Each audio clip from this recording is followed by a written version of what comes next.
All right. Hi, everybody. Good afternoon or good morning, depending on where you are. Welcome to the first webinar of our third year of Integrating Doctrine and Diversity Speaker Series. I'm Nicole Dyszlewski, Director of Special Programs, Academic Affairs at Roger Williams University School of Law, and I'm the moderator of today's session titled, Can the Socratic Method be Used in an Inclusive Classroom? I want to start by reading the RW Law Land and Labor Acknowledgement. Before we begin, I want to take a moment to reflect on the lands on which we reside. We're coming from many places, physically and remotely, and we want to acknowledge the ancestral homelands and traditional territories of Indigenous and Native peoples who have been here since time immemorial, and to recognize that we must continue to build our solidarity and kinship with Native peoples across the Americas and across the globe. Roger Williams University School of Law is located in Bristol, Rhode Island, and we acknowledge and honor the Narragansett and Pokanoket people and Soams, the original name of the land that our campus resides on. We also acknowledge that this country would not exist if it weren't for the free enslaved labor of Black people. And we recognize that the town of Bristol and the very land our campus resides on have benefited significantly from the trade of enslaved people from Africa. The economy of New England, Rhode Island, and more specifically Bristol, was built from wealth generated through the triangle trade of human lives. During this time of national reckoning with our history of slavery and the disparate treatment of Black people, we honor the legacy of the African diaspora and the Black lives, knowledge, and skills stolen due to violence and white supremacy. While the movement for justice and liberation is building, and we're witnessing the power of the people, many are still being met with violence and even being killed.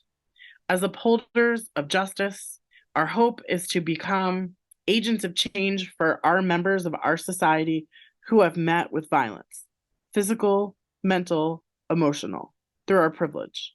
And as upholders of justice, we believe that our students, who soon will be practitioners of law, can be and already are agents of change as well. I also want at the start to say thank you to our panelists today and our event sponsors. Roger Williams Law, CUNY Law, Jurist, Berkeley Law, and GW Law. Thank you also to my colleagues at RW Law who work behind the scenes to make this event possible. Now on to the reason we are all here, the discussion about the Socratic method. To begin our discussion, I wanted to talk about some problems with the Socratic method in law school. I relied upon a variety of sources, and we're going to drop some of the sources in the chat as I talk about them. But one was a law review article written by a law student at the University of Maryland in 2003, Tanisha Makeba Bailey. I did look up Tanisha Makeba Bailey, and according to LinkedIn, she is now the Chief Disciplinary Counsel at the Supreme Court of the U.S. Virgin Islands. In her article, The Master's Tools, Deconstructing the Socratic Method and its Disparate Impact on Women Through the Prism of the Equal Protection Doctrine, Bailey cites a number of studies. One in particular, she says, in 1988 to 89, a study at Berkeley Law School concluded that the Socratic method adversely affected women. The Berkeley study found statistical evidence of the silencing of women and concluded that professors used the Socratic method as a means of forced participation and humiliation. In many recent studies, the most commonly reported result of the Socratic method is the comparatively lower level of classroom participation on the part of women law students. This phenomenon has been attributed to several sources within the legal pedagogy, including the use of the Socratic method and the adversarial atmosphere it fosters within the classroom. Another author, Margaret E. Montoya, in Silence and Silencing, Their Centripetal and Centrifugal Forces in Legal Communication, Pedagogy, and Discourse, states, the pedagogical techniques that are utilized in the law school classroom, which is designed architectonically and epistemologically to be hierarchical, have been repeatedly shown to alienate and silence students, especially students of color and women from different backgrounds. Duncan Kennedy describes the problems with the Socratic method. Quote, at its worst, the process embodies all the voices of inequality. Students are motivated by fear, infantilized. They learn the opposite of respect for their own thoughts.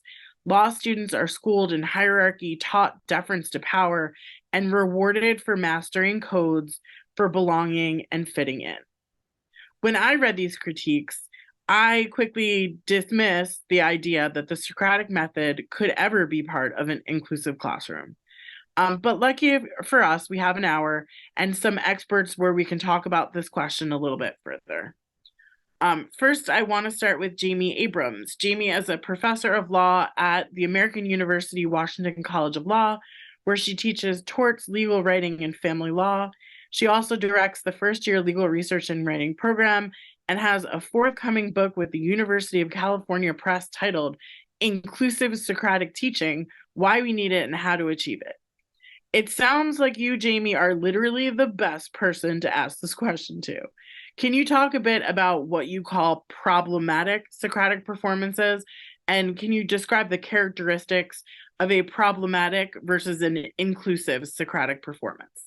Yes, thank you so much for having me. I'm thrilled to be a part of this conversation and in dialogue with you and the other panelists. First, I do draw on the scholars that you mentioned and the studies upon which they rely in my work. It informs me heavily. And I would add to that, we frankly could cite to scholars going all the way back 50 years. Critical theorists across so many critical threads have identified aspects of the Socratic classroom that are problematic to students of color, particularly women students and first-generation law students. And so I'll further add to that 50-year body of research. We also have more recent research, especially post-COVID, that all of our students are sort of struggling in our existing pedagogies. They're struggling with depression, with housing insecurity, with food insecurity, with the just general malaise, which sort of begs the question of what are we so afraid of here in changing or in trying new things? And I think that answer sits really largely in institutional economics and the work plans that shape our faculty demands. No constituency is really thriving in our traditional pedagogies. And so what I want to do in my work is really thread that needle carefully to propose meaningful solutions, but also to catalyze this systemic teaching method. And so I'm going to talk about problematic performances in sort of two clusters. First, I would describe a couple of characteristics of problematic Socratic performances that are more unique to the classroom environment that we cultivate as faculty. And those characteristics are a power-centered, professor-centered classroom that wields tools of fear and even sometimes shame as a tool to engage students. These performances sit on a vast continuum from the most sort of Kingsfield-esque versions of that problematic performance, where it's the sort of core identity of that Socratic professor is delivering in this method, to much more benign articulations of it, where we have faculty who are just engaging in more hide the ball sort of gotcha strategies. So they sit on a spectrum, but all of them largely come from mimicry. We're really reflecting back the way we were learned, the way we learned our course content as students, the way we were taught. And so when I reflect on my own teaching journey, I find myself as a Socratic professor, in part because I had students who expected Socratic classrooms. I had professors who were reviewing me in my tenure processes who expected to see Socratic teaching. And so these classrooms, the ones that are power-centered, professor-centered, and wield tools of fear and shame, can easily be transformed. It's within our control to deliver the content more inclusively, more transparently, to situate our students, skills, clients, and communities as the organizational structure of the course. The second cluster of characteristics that I'll mention are, I think, a little more institutionalized and more systemic, and we see them across nearly all Socratic classrooms. Those are the use of heavily weighted summative exams, and the key point I want to make about that is heavily weighted summative exams, which have no clear clear tether to the 50 plus class sessions in which we deploy the Socratic method. Second, abstract framings of rules and concepts without pulling those concepts squarely into our communities and into lawyering actively. And third, classrooms that rely on appellate case materials, which are often devoid of a particular time or a particular geography, and they can obscure clients or communities. This cluster, I think, is baked in more institutionally and requires us to have conversations as a profession. And so notably, although I think your instincts are right to start out by saying, shouldn't we dismiss this? If we look at all those problematic performances, they're really not actually distinct to the Socratic method itself. What they're really representing is the hierarchies of our institutions. And within the hierarchies of our institutions, we have situated the Socratic classroom at the top of that hierarchy. And so we could change our teaching method, but if we don't change those larger hierarchies within our institution, we might not have the effects we're trying to yield. So I'm no apologist for the Socratic method. Instead, what I'm trying to do is hold Socratic classrooms accountable. And accountable for me means accountable to achieving inclusive, equitable, and effective learning environments. That's great. So you're not saying, Nicole, don't quite dismiss the Socratic method. You are saying, Nicole, we need to dismiss hierarchy, institutional and professional hierarchies, and not blame the Socratic method for what is possibly a larger problem. And so I'll tap you in later to sort of talk more about that, but I think that that's a great way to think about it. I know a lot of the discussions about the Socratic method start with a definition of the Socratic method, but I do like that instead of that, you're saying, hey, let's think about what we're thinking about. Is the problem really the Socratic method, or is the context in which the Socratic method finds itself? So thanks for that to start us off. My next question is for Nadia. Nadia is an associate professor of law at the University of Connecticut School of Law. She teaches courses in property law, race in the law, and housing law. Her research examines the intersection of civil rights, legislation, and emerging technologies. She explores how artificial intelligence operates within property transactions and financial service industries, and how these tools affect marginalized people and communities. Nadia, I've heard you speak on your teaching style before and a change you've made based on a student request to the way in which you utilize the Socratic method. Can you please share about the characteristics of how you use the Socratic method, what changes you have made, and how the change went? Hi, Nicole. Hi, everyone. Thank you so much. Everyone can hear me okay? Can you hear me? Great. So as Nicole mentioned, my name is Nadia Humber, and I teach property law at the University of Connecticut School of Law. And so I'm just happy to be a part of this conversation. And I echo a lot of the things that Jamie just shared with us as well. So thank you for that.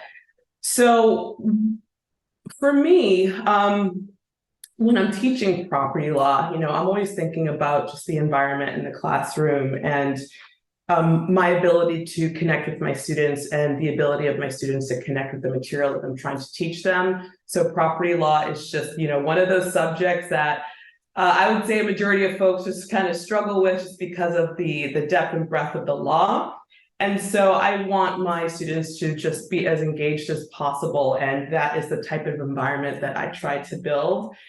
And so part of the building of that environment for me includes getting feedback from my students about how things are going, because I just like to just sort of test the waters and see how my approach goes. And I think that's important because adjusting to student need is just part of my teaching philosophy. So mid-year, as I do with most of my courses, I engage in an anonymous survey. I send an anonymous survey to check in with my students. And when I sent that anonymous survey, I got some interesting feedback from my students. So generally, let me start here. So generally, the way I do my on-call system, which incorporates Socratic method, of course, is I do a panel. And so I will have a number of students, anywhere between 10 to 15 students or so assigned. And it usually circulates about every 3 or 4 days or so. And so my panel will be on call for the day. And I do that approach because I like to know that I'm going to have a cohort of students that are going to be well prepared and, enrich the discussion and help us move through the material, because there's so much material to get through in property law. So I use an on-call panel. And so my thinking was, well, I'm already adjusting, right, the environment of the classroom by having a panel. I'm not necessarily cold calling every single person in the room, because the rest of the room is on a volunteer basis. The panel is on call, but the rest of the room is volunteer. So I'm thinking that, I'm already creating what I consider to be a more inclusive environment, because I'm allowing the majority of students to be able to really engage and not have to worry about answering questions on a cold call. So my students, I was surprised when I received the feedback mid-year, because my students shared, and this was shared amongst by several folks, that the on-call system, even within the panel method, still created a lot of nervousness, and was still sort of a bit of a cognitive overload for even those students on the panel. And there was a suggestion by a student to maybe consider going through the students who were on call that day on the panel alphabetically or in order, based on however I had assigned them originally. So just doing sort of going through a list, and they know that they will be up next. And I really had to think about that, because I, similar to what Jamie was just telling us, it's not necessarily the Socratic method that is an underlying problem, but what's the classroom environment? How are you engaging with students? Are you creating such a feeling of hierarchy that you're unapproachable, what have you? So I had to think about my teaching philosophy and what I was trying to accomplish in the classroom. And so just very quickly, when I first got this position, I went back to my teaching goals, and I said, and I remember writing, my goal as an instructor is to present material and engage my class in a way that resonates and informs both traditional and non-traditional law students with diverse learning styles. To help students learn how to think critically about the law, I demystify statutes, regulations, case law by providing historical, sociopolitical, and cultural context. I believe in the transparency of curriculum and reiterating learning goals as an important way to help adult learners grasp concepts. So I went and I thought, you know what, I'm okay. I think changing my on-panel system to go through alphabetically was aligned with my teaching goals that I just read to you. And so I adjusted it accordingly, and I think students appreciated that. And, there was still a lot of rigorous learning happening in the classroom. And so that was just one of the ways that I tried to create an even more inclusive classroom, is by listening to what the students had requested, because the discussions were going well anyway. We were getting to the doctrine that we needed to get to in a fundamental way. So that was my approach. Thanks, Nadia. We just had a follow-up question. Do you tell the students ahead of time who's on the panel before they get to class, or do you tell them that morning in class? I actually tell them before. So at the very beginning of the semester, I assign their panels, and I know that other colleagues of mine tell them that day, so that everybody, reads and make sure that they go through the material. But no, I tell them well ahead of time, because like I said, I think it's about how you engage the classroom and encouraging volunteers. And I think it works well for me, telling them in advance. Sorry, and one more question. Sure. When you changed styles mid-year, did you say, and from now on for the rest of the semester, I'm going to be going alphabetically in the panel, so that they could sort of prepare for that? Or did you do it and not tell them?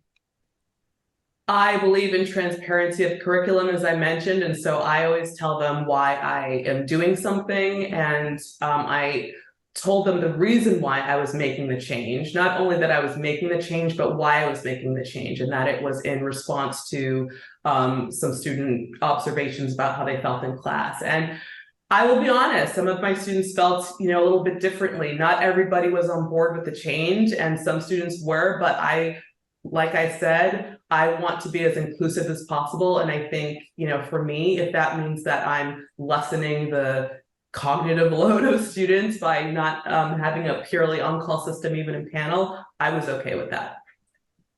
Thanks, Nadia. I really struggle with some of this myself because I teach in a race class, and I feel like the students already come a mandatory race class. So I feel like the students sometimes, some students come to class already so anxious that adding some version of the Socratic method or cold calling is difficult. That being said, I do want to provide the rigor, so I'm a little all over the place and really appreciate like hearing your perspective. My next question is for Pavel. Pavel is a lecturer in law and the director of the academic support program at UCLA Law.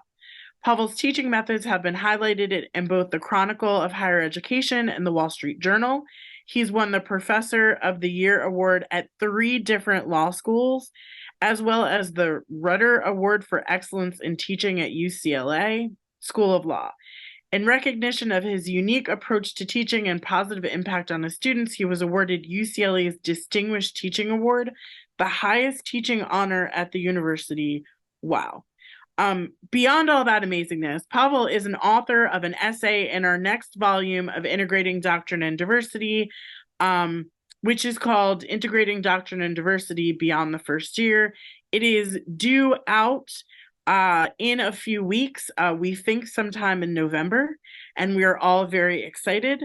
So while your essay in the next volume of Integrating Doctrine and Diversity is about teaching evidence specifically, I was intrigued by your description of how you use the Socratic method. In your essay, you state, learning outcomes need to focus on reasoning more than memorizing. The content is not the end, it is the means to advance the learning outcomes. Content should be used to teach how to learn. There are many different classroom techniques we can use to put these ideas into practice. I typically rely on a form of the Socratic method to accomplish these outcomes. Learners learn best when they answer their own questions and receive feedback on their efforts. In this way, knowledge is constructed, not received. With the Socratic method, I can give students a good problem, guide them through it, focus on higher order thinking, such as evaluating and synthesizing, and allow the students to come up with the next question on their own. Discussions can turn from what the law is to why it is that way and how we influence it. As a group, we can explore the material, handle it, relate it to our own life experience, and feel challenged. Pavel, can you please share a little bit about how you use the Socratic method in class, how you develop this approach? If you want to add any things that have gone horribly wrong, I'm always happy to hear that. And what advice you might have for other teachers in developing their own version of the Socratic method. Yeah, and thank you very much for the invitation to be on this panel. I greatly appreciate it. And I really like Janie's point about the pitfalls of the Socratic method when they're professor-centered. So I'll start with your last point, Nicole, like where did I mess up? So much of when I started teaching the Socratic method was, what is Pavel thinking today? So Sally, what is Pavel thinking today? And, Sally is in an impossible position of trying to read my mind. And I realized after numerous stumbles that what I really wanted was learner empowerment and not knowledge transmission. I wanted to be able to create a class that was a space of possibility where students could kind of rethink their assumptions, think about their mental models of reality, and so that we could turn it into our class, not the professor's class or not just the student's class. And I realized that dialogue with the students was the best way. Respectful dialogue that focused on thesis, antithesis, synthesis, but my antithesis to what they're saying, not meant to be adversarial, meant to be, let's talk. That's a very interesting point you made, Sally. What about? Not, well, Sally, I think that, which immediately puts her on her heels and makes her feel wrong and not empowered, but let's explore it. I'm going to go another way. And where does that lead us? So that we can all kind of find a common level of some type of synthesis. and we can get feedback. That every class allows a student to kind of say, wow, I think I took this to another place. I think I grasped a little bit deeper about this, or I didn't know that as well as I thought I did, or I was right where I should have been on that. So I also realized that in doing the Socratic method, I wanted to broaden my learning outcomes. I really didn't want class to be, okay, what's the issue? What are the outcome determinative facts? Tell me a holding. Now tell me 3 rationales. Very good, we're done. I very much wanted students to use creativity, emotional intelligence, fact finding. And Socratic method allows me to do things like that. One of the first cases I teach in evidence is a case about whether someone can be cross-examined about their swastika tattoo. And the students come in ready to talk about what does a swastika tattoo mean and what is a permissible inference from someone having a swastika tattoo.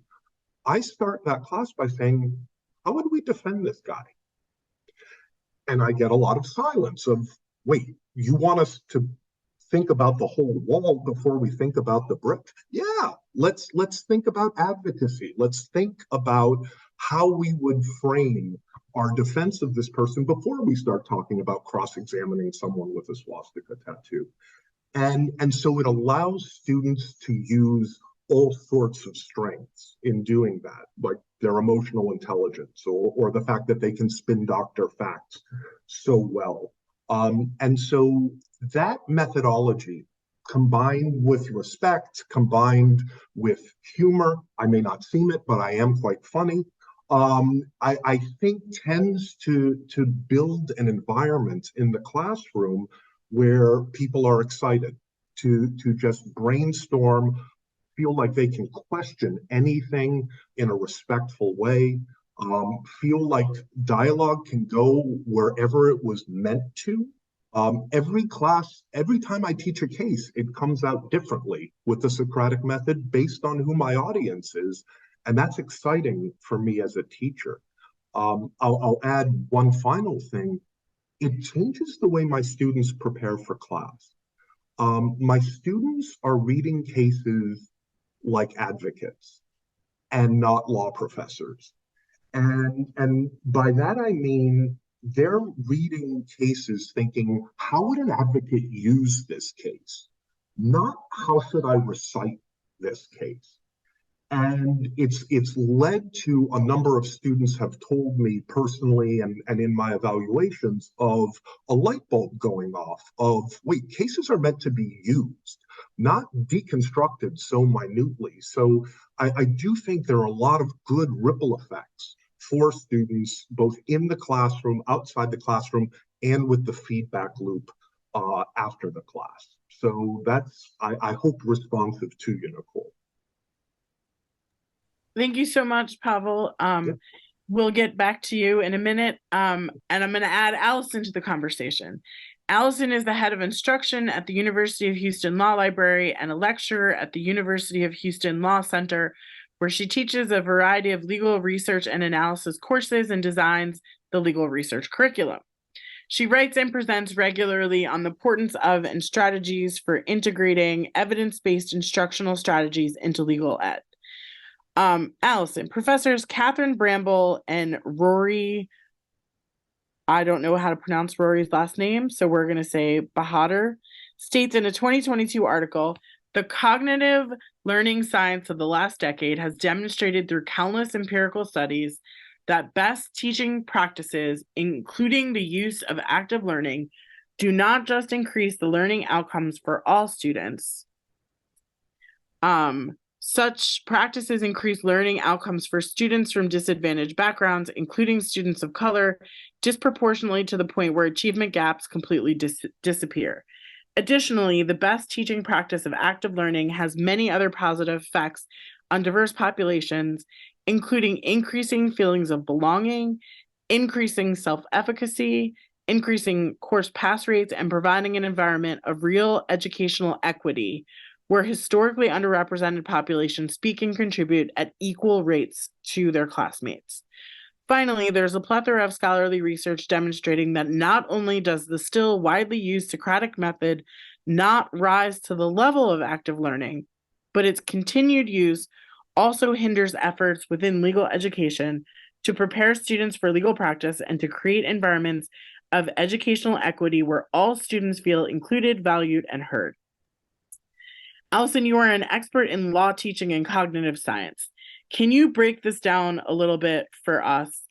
Even if the Socratic method can be fashioned in a more inclusive way, do you see it as a good pedagogical tool when it comes to learning science? Yeah, thanks, Nicole. So thanks so much for having me to sort of talk a little bit about the cognitive science piece of this.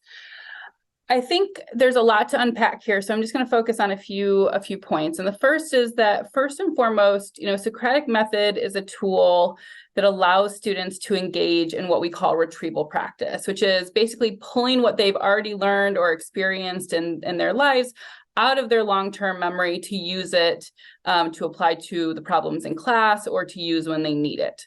And a long line of studies have shown that retrieval practice plays a key role in the long-term retention of skills and of knowledge. Unfortunately, recent studies have shown that in a Socratic method type environment, that the student who is being called on gets the full benefit of that retrieval practice because they're the ones who are actively pulling that information out. And so even though when we engage in Socratic method, we're sort of implicitly asking all students to be engaging in sort of that thought process, the studies are showing that those who are doing it overtly just aren't engaging with it as fully as we probably as instructors would like them to. And that's true whether you're cold calling or whether you are actively asking students to be volunteers. And so the teaching methods that you've talked about with active learning really are superior due in large part to the fact that they require all students to engage in retrieval. And that's going to be much more impactful for the long-term retention of learning. The second really important piece is that we know that there's that large connection between emotion and learning. And Jamie mentioned earlier those feelings of fear and anxiety and even shame that are so commonly mentioned as part of the Socratic learning experience take up some of the very limited cognitive capacity that all learners have. And so research shows that learners can hold on to approximately 4 chunks of information in their working memory at any one time. Now, what qualifies as a chunk depends on one's level of expertise and how strong the connections in their working memory are. And so for an expert, effectively a whole discipline could be a single chunk, but for a novice learner, a single chunk of information could be as discrete as a single piece of legal terminology that's new to them. Now, for learners from historically underrepresented groups and from lower socioeconomic backgrounds, their cognitive capacity is even further limited because they're forced to monitor stereotype and imposter syndrome, even when there's nothing specifically to trigger that in their classroom environment. So even in a classroom environment where we've really worked hard to make students feel very comfortable, these things are going to pop up. And when they do, they act as a physiological stressor that splits students' attention, leads to those students actively monitoring their own performance rather than focusing on the content. And they require affected students to engage in self-regulation to sort of push down those negative thoughts and feelings that can act as a barrier to their learning. And so in a Socratic method classroom, where a single student becomes sort of the focus of that attention in class, those feelings are particularly going to be heightened. And then finally, with these limited cognitive capacities, it's difficult sometimes for students who are listening to the line of Socratic questioning to be thinking both simultaneously about what they've already learned while reading or from their life experience, et cetera, while simultaneously trying to process what their classmates are responding with, especially when those lines of questioning aren't exactly linear. And so we know a lot of times that Socratic questioning kind of goes circular as the students are being asked a question and the instructor is sort of redirecting them. And because it's not very linear, it becomes harder for those who are listening to follow along and pick out those important points unless the instructor is giving really clear verbal cues. And so ultimately, from a cognitive science perspective, Socratic method isn't sort of inherently bad, but it can be problematic if instructors aren't actively taking steps to ensure that all students are engaging in retrieval practice and that they're incorporating strategies to help to reduce that cognitive overload that especially our underrepresented students are encountering. Thanks, Allison. Just what I got from what you're saying is it could be a tool in the toolbox, but maybe it shouldn't be the only tool in the toolbox or the most utilized tool in the toolbox. I think that's right. And I think we see that right in a lot of classrooms today that instructors are starting to incorporate other strategies into their teaching. I would probably be a proponent that we can do even more of that. But it is definitely something I think we've moved in the right direction on a little bit. There's just more room to grow. Thanks for that positivity, Allison. I'm going to go back to Jamie. Jamie, you started us off by talking about problematic Socratic performances, and we've heard some versions and concerns about the teaching method. And I just want to shift a bit to your article called Reframing the Socratic Method, because it provided a bit more positivity like Allison did. You state, but the Socratic method admittedly have some advantages that none of the other curricular innovations has. It is repeated hundreds of times in different courses. It's delivered to a large and diverse group of students, allowing for competing perspectives and critical inquiry. It has robust volumes of existing teaching materials built around it, making it the most economical method of law teaching. It's comfortable for many professors and law faculties because they were taught this way, and they have taught this way for decades, thus allowing greater buy-in and ease of adaptation. The case-based Socratic method can be reframed to create more practice-ready lawyers and better align the teaching technique with broader curricular reforms. So sort of building on Allison's, it's a tool in the toolbox, but we can do it better, or we could have a better version of the tool. Can you talk a little bit about what this would look like? Yeah, so for me, the key word that I would use to describe what better looks like is catalyzing, meaning we have a bunch of gears sort of churning in legal education. We have our legal research and writing courses, our experiential courses, our simulation courses, our clinical courses, and we're all sort of churning and turning in our respective wheelhouses. And the Socratic method, though, actually has such a dominance, right? So you take a legal research and writing course, it's usually only in the first year. It's capped at the number of credit hours delivered, yet Socratic method courses persist and endure. So I want to see the Socratic method catalyzed to better prepare our students for the other types of learning environments that exist in our course. And when I think about that, I also direct our legal research and writing program. And what strikes me as different in a Socratic course versus a legal research and writing course is the absence of a teaching community. In the legal research and writing community, in the clinical community, there is a robust group of scholars and teachers who come together at conferences, on listservs, in shared spaces to do idea generation, to improve best practices, to share assessment materials. And we all grow from it. We don't have that kind of community in our Socratic classrooms. And so I'm sort of left, when I think about where we are today in legal education, I sort of picture, imagine imagery of a sort of sleek Abu Dhabi style architecture sitting right next to an also beautiful, but slightly cracked, crumbling Greek Roman architecture. And they're sitting together and they don't work together. There's no connection for our students to see how one can lead to the other and catalyze. And so there is all sorts of amazing innovation happening in legal education today.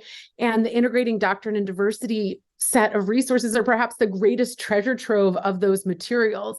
But what I'd like to see is our Socratic classrooms catalyzed to better prime students to do lawyering on behalf of clients and deploying skills in communities. So I'm going to offer 3 concrete suggestions. First, I think if there were nothing else for our attendees to take away from today, if you were only going to do one thing, one thread that I can hear from all of our presenters and that I want to amplify is transparency. Transparency in how you use the Socratic method, why you use it as your teaching tool. Most professors just do the Socratic method, and we don't think we owe our students any more explanation. And that's super problematic. So we don't need to explain because we're conforming. But the problem is that anyone then who wants to innovate, who wants to try something new, who wants to do a flipped classroom, who wants to sort of upend the status quo, they're left defending why they do what they do. And the Socratic method gets this sort of implicit reverence as the norm, at the starting point. And so if you did nothing else, I would love to see folks moving towards a clear statement in your syllabus about why you use the Socratic method as a tool in your course, how it prepares them for what, right? Are you preparing them for the exam?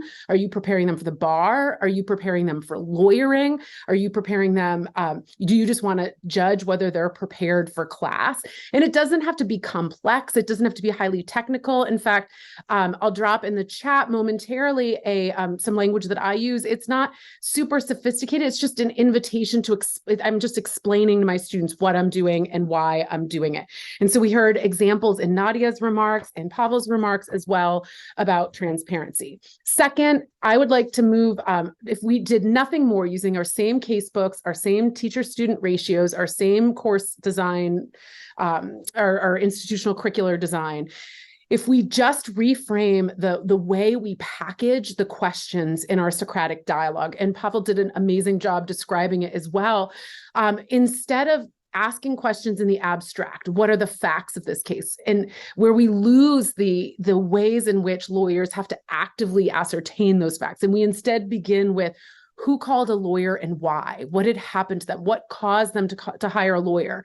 And if we can start to do things like that, instead of having an abstract professor-led conversation, we're very slowly transitioning students into professional identity formation. Then the answers sit for them in lawyering as a process, in clients as our sort of life source of our profession, and we are critiquing those rules in a way that's more skills-centered, client-centered, community-centered.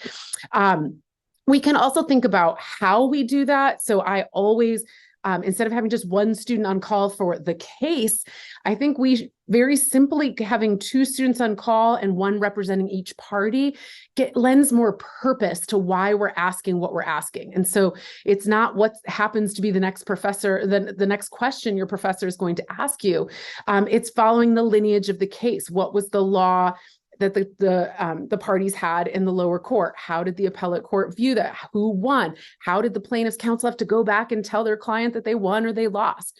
Very simply packaging around lawyering skills, client-centered lawyering becomes a more student-centered environment. And then my last point is exams. We owe our students grading rubrics. And it may be as simple as just stating that we are looking for two things: issue spotting and analysis. But if we take the time to explain what we mean by analysis, even if it's as simple as state an accurate rule, apply an accurate rule using the facts of the question, and reach a predictive conclusion, that small little tweak can be transformative for students, tethering what's happening in our classroom to what's happening in their legal research and writing classroom. And they start to see that at bottom, they're learning different subjects in our respective courses, but we're looking for similar things. I add a third metric, and that third metric is client counseling. And so I explicitly teach in a client-centered way, and then I explicitly assess, which I think better tethers the Socratic method to the exam technique. But whatever your methods are, we owe it to our students to tell them why we're using the Socratic method, to tell them how we assess, and hopefully to tether the two. Thanks, Jamie. What I really like what you said, because I think there is a sense of urgency about de-siloing, unsiloing legal education right now because of the next gen bar, if for no other reason than because of the next gen bar. And part of what you're saying is, by adding some transparency, by adding a rubric, by thinking of my class in connection with classes that might not look like it, I can start to do the work of taking down the silos, bridging the types of classes, and doing the next gen work, which we're all being called to do right now. So thank you for that insight. My next question is for Nadia and Pavel. Both of you have adopted a version of the Socratic method, which seems to work for you and your students. You should both be praised for your consideration of student needs and your flexibility. It is hard to change and grow your teaching style once you pick one. Can you share any advice for professors who are looking to change it up in the classroom, but might be scared to make changes or be vulnerable? And Pavel, you can go first, and then Nadia. Sure. Be humble. It's going to be tricky, and there is a sense of loss of control when you don't know where the student's going to go, and so it's jazz. It's free-form jazz. They give you a riff, and you riff right back. And so part of that is I go into every case, every problem, just knowing what core things I want to get out, but otherwise just to be free and open to go wherever the student wants to go.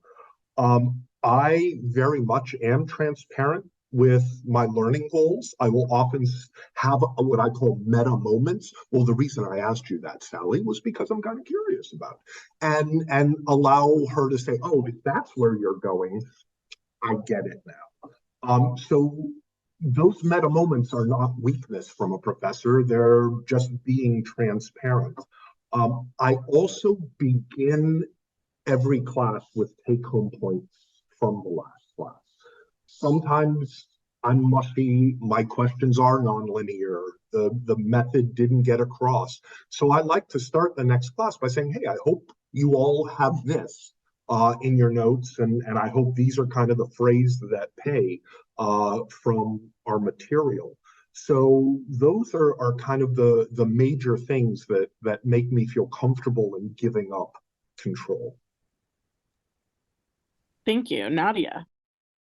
Yes, so this relates a little bit to the first conversation we were having about different things that we've tried, but I absolutely echo what Pavel just shared about the insecurity when it comes to giving up control in the classroom. And so I just want to give one example of how I did that and how I think what I just thought was helpful from the change. And so the other day we were going through, I teach race in the American legal system at UConn Law. And so we were going through Dred Scott, that case, which many of the students have read before. And so I realized in the class before that when we were reading another case that was relatively lengthy, and I realized that the Socratic method wasn't quite working, other students didn't read the case, or it just wasn't resonating with them. I had to rethink how I wanted to address the Dred Scott case in the following class. And so I was really nervous about the change, but one of the things that I went back and leaned on were my learning objectives. Before every class, I start with my learning objectives, and I had my TA and I were sort of discussing, you know, how can we do this class discussion better the next time? And we're like, well, let's lean on what we're trying to do here. What are you trying to teach them about Dred Scott? What inferences do you want them to make that might be different from before? Because many students have read this case before. So I thought about this, and I just completely did this case discussion differently. I took excerpts from the case that I thought would help students draw deeper inferences about the case in relation to just broader themes regarding the Constitution, what have you. And as Pavel said, I was riffing, you know, for sort of most of the class, but one, it allows students to do that active learning that I believe Allison was talking about before, that I didn't realize was so helpful in terms of the science, the brain science, but they were engagingly doing, they were actively learning by talking with each other about these excerpts in the case. They were, you know, they knew that they had to sort of recall and come up with just responses to some of these excerpts, and they were able to talk and turn with each other, and knowing that I was going to be calling on them, right? So it not only required them to read the case material on a deeper level, but also just draw broader inferences from the cases. And so I was nervous to engage in this activity because I have never done it this way before. And I just thought it went well. And I will just say, you know, as a takeaway, one step at a time for anyone looking to change the way they go through a case, have it be a case that you're really familiar with, right? Where if it goes in a different direction, that's okay because you feel comfortable discussing whatever it is that students come up with. So one step at a time, start with something that you're familiar with, be brave and in your attempts to make that change. And I also think be responsive to what's happening in the classroom. So I had to be responsive to changing the way that I was discussing some of these more sort of the longer case text. And so this is going to be the way I think moving forward that I'm going to attempt to do this more often. Thanks so much. I teach the same class back to back on Thursdays, and we were in the same situation, which is I asked my earlier class something and did it in a more, you know, cold calling way, and it really didn't resonate in a way where this is normally a conversation that is lively. And so in my second class, what I tried is asking them a question and having them write the answer down. So I said, okay, I'm going to give you 5 minutes. Here's the question, write the answer down. And at the end, we'll talk about it. And I cold called. So I didn't do anything except give them a few minutes to write it down first. And I really got that from Allison saying, hey, you have to require them all to do the active learning. But I'm also in a class that has a lot of people. And so I have to balance, well, how much active learning given the class time. So I could afford a few minutes for them all to have to think about it. But it was a one small step. I'm still a relatively new teacher, and I feel like I'm teaching in a class that has not really been required before. So we're all sort of trying to do this. But I thought it was a very easy innovation to try that had no real downside.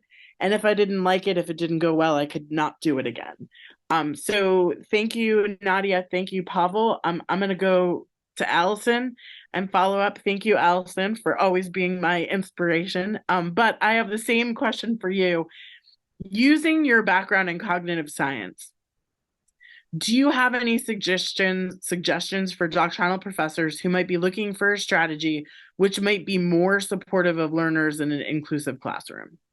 Yeah, so I can't overemphasize the one that you just shared, which is like, give them a few minutes to stop and think, right? Like, I think we sort of worry sometimes in class about having time when nobody is talking, but if every single student is taking the time to answer a question, especially if that question is the same type of activity that they'll be doing on the practice exam or on the final exam or out in practice, it's going to really allow them to practice those skills that you want them to practice without it taking up very much class time. So use the first 5 minutes at the start of class or at the end of class to do a question. And because your class conversation is going to go over what you've just asked, it's not like you have to grade all of these, right? So it doesn't take any additional time to do that. I will say that in addition to jotting them down, I recommend having them just submit it for participation so that they know that it counts for something, because that's just going to ensure that every single one of them is engaging in that retrieval practice. The second thing that I would echo something that Pavel said, which is to give the students be very clear about like what you want the takeaways for class to be. Like, give it to them at the start of class, because that's going to help your very overburdened cognitive load students to be able to help them make the connections that you want them to make. Otherwise, they're trying to absorb every single thing that's coming at them, which is just not going to be possible. And so by giving them just like the 3 things that by the end of this class they should be able to take away, they're going to still be very rigorously engaging in the conversations that are happening in class, but they're not going to be worried about trying to write down every single little thing, which is when they stop paying attention to the class content and are just focusing on getting it all down. And so ultimately, by giving them that up front and not hiding the ball, you're going to have a more engaged and more productive class conversation with your students. Thanks so much, Allison. I have learned a lot from really just trying to consider, how can I move an inch? I'm a person, I can't recreate how to do teaching, but can I try to move an inch in a direction and see what happens? My final question is a philosophical one, and one I encountered in the first article that I mentioned and we shared in the chat. The great Audre Lorde is quoted as saying, "For the master's tools will never dismantle the master's house. They may allow us temporarily to beat him at his own game, but they will never enable us to bring about genuine change." When it comes to the Socratic method within the context of the history of the Langdellian system, Jamie, is this just something we need to leave behind as a profession, as it is a tool of the master? Yeah, I've agonized over this question, Nicole. In fact, one of the first times I presented on this was at a conference on innovations in pedagogy. And my lead slide was 2 tin cans and a string, because it just struck me as so funny that I was at a panel on innovations in teaching presenting on the Socratic method at all, because it's not what we think of as innovative. But what troubles me here is that we have a 50-year plus history of critiquing the Socratic method in quantitative and qualitative ways.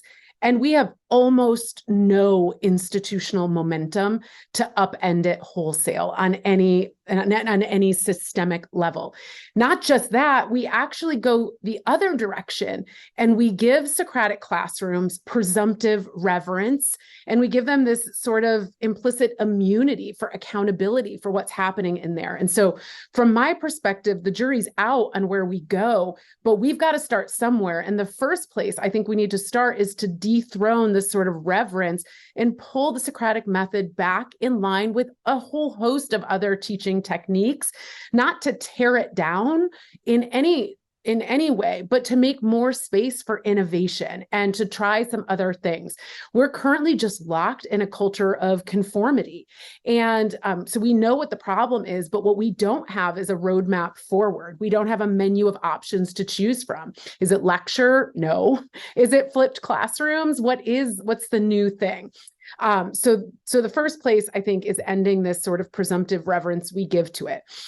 We have faculty who are innovating. We can learn from them if we build community.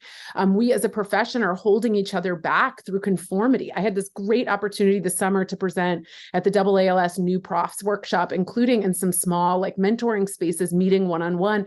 Our faculty have so many creative ideas, and we're stifling them by making this our conformist sort of expectation. So a couple thoughts. I think we need to continue to blow the roof off of legal education and think in limitless ways. We have amazing leaders and pioneers who are taking us in this direction, like the Anti-Racist Clearinghouse, put together by a host of law deans, the amazing work of Bennett Capers, Dean Danielle Conway. There's so many folks, and especially the Integrating Doctrine and Diversity authors and editors. I adopt all of those visions. But as we blow the roof off of legal education, we can't afford to wait to shore up the structural foundation and raise the floor. And that's where, creating inclusive institutions has to be holistic. We can't have, no matter how many savvy seminars we have on our course guides, or how many named professorships we have, or how many ways we improve our naming practices of our institutions. These aren't going to achieve fully inclusive institutions if we don't look at the curricular core of legal education, which continues to be the Socratic classroom. And so continuing this imagery of the master's house, my position right now is we have amazing folks who are redesigning, but we're not redesigning in the sort of structural core. We're redesigning around the margins. We're redesigning, in isolated places in the neighborhood, but we're not redesigning in bulk. And the Socratic method is a place to start. Our students sort of expect the Socratic method, and we sort of expect it. And so what I want to do is harness that conformity for good, and to start to hold the Socratic method course accountable in the same way we hold our other courses. For example, if you look at our ABA accreditation guidelines, it's bonkers to me that all of our measures for assessing equity, inclusion, and diversity sit in the institution institutions of legal education, but when it comes to the curriculum of what we deliver to our students, we're not held accountable for delivering equitable classrooms, to measuring. When we measure learning outcomes, we should be measuring them for equity. Who is rising, who is thriving, who is not, and how can we adapt to make sure all of our students get through.